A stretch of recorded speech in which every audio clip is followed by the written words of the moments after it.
and ground level accounts today. The Now's Rachel Leto joins us with one first responder story. Rachel?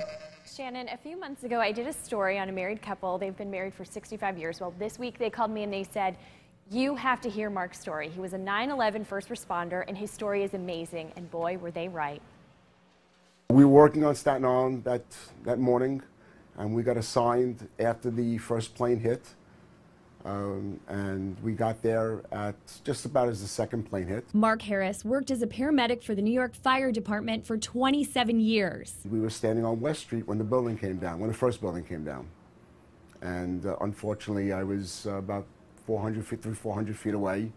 And people that I was talking to the right of me, they ran to the right and I ran to the left.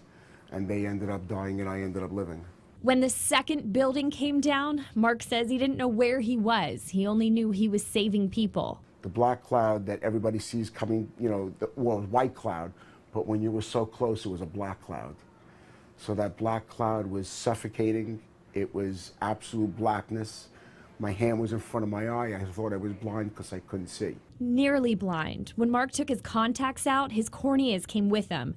But he continued to pull people from the dust and rubble. I had minor injuries, you know, I had other injuries where, you know, cuts and bruises.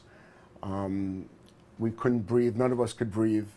We were coughing up black a whole day, a whole night. I stayed to the 1 in the morning, and then I was ordered to go to the hospital. Mark was hospitalized for 3 weeks, recovered, and continued to work as a paramedic for the New York Fire Department until retiring in Delray Beach in 2010. And now I work for Delray Medical Center, and my job is complete interaction with the fire rescue personnel that come to Delray. No longer able to keep up with the rigors of being a special operations paramedic, Mark hopes the next generation never forgets. I want them to remember that you never forget what happened to us, that people woke up that day, went to work and didn't have a care in the world, and then they didn't come home that night. And also remember the first responders, that everybody ran in while others ran out. And many lost their lives and many are still suffering from injuries and illnesses that occurred that day.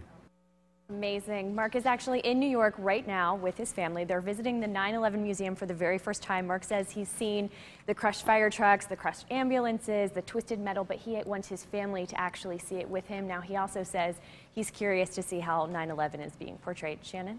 I'm sure.